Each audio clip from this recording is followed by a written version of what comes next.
This segment brought to you by Sure Crop, liquid crop nutrition delivered right to your farm. We're back. Now we learn about the Rabobank and market trends with Dwayne Tames and Don Close. Dwayne Tames joining you once again here on Ag AM in Kansas, and an opportunity to catch up with Don Close with Rabobank. And Don, we think about the beef industry and changes. One thing's for certain, like in many industries, change and adaptability is going to be key for producers as we go forward. I think you're absolutely correct. And if I look back over the 40 plus years that I've been in the business, I cannot think of a time that there's so many moving pieces in today's market that makes it more difficult.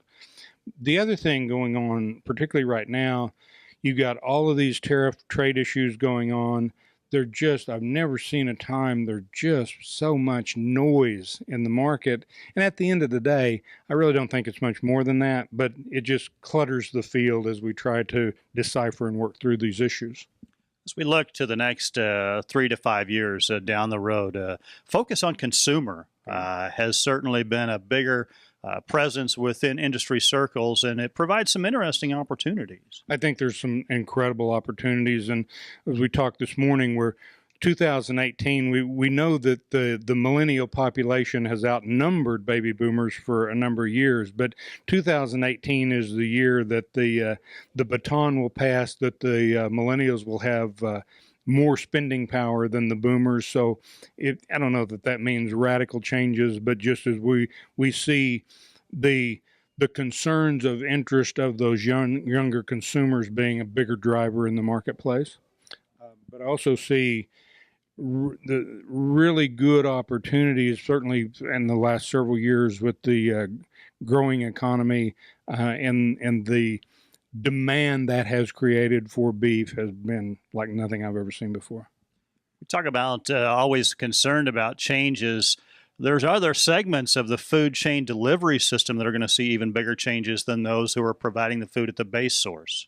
I believe that's true, and the area where I would focus that transition, the conventional food manufacturer and how their change up in market share, the change we're seeing with the growth in store brands at the expense of a lot of traditional center aisle products.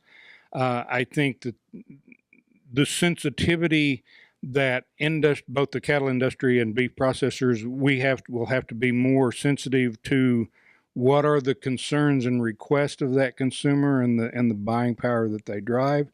And then finally, I think if we see the transition from conventional brick and mortar stores to online shopping, that the conventional brick and mortar stores will face either radical changes in their business model, or B, will become less and less of an influence in the marketplace. Talk a little bit about the North American beef market. You referenced that Mexico is going to become a bigger player in the years ahead. But not only domestically do we not necessarily want to be the low-cost protein choice, but the high-quality choice. Clearly, if you take the 20% increase in the percentage of choice and prime cattle that we produce on average today over where we were at in the late 70s, early 80s, you take the improvement in cattle quality, both with the incorporation of Mexico into that mix, but the quality of product Canada produces. North America, I like to use the analogy, is in position to be the BMW Mercedes-Benz dealer to the world on beef quality. I think we've got emerging markets with India and the production of Cara beef and being the low cost of low cost producers. So if you take that other 8 to 10 beef exporting countries, does that leave them in a position to try to be the ultimate low-cost producer and compete on that end, or do they make the considerations, changes that they would have to make to compete on beef quality? And I think the other beef-producing countries are just constantly going to be in a state of tug of which market do they try to focus on. All right, thanks to Don Close joining us here on Ag AM in Kansas. Jamie, we'll send it back to you.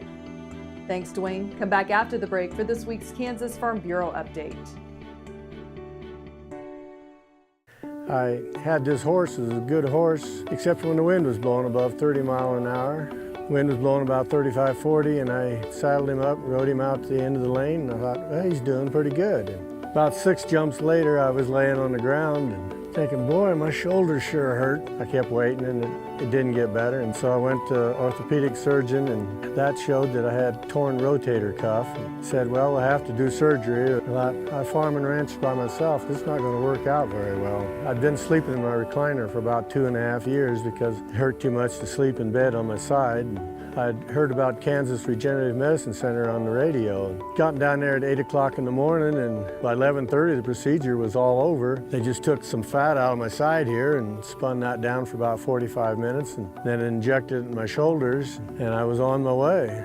It's something you don't hear about, but I thought it was worth a try, and I'm really pleased. It's really worked out well for me.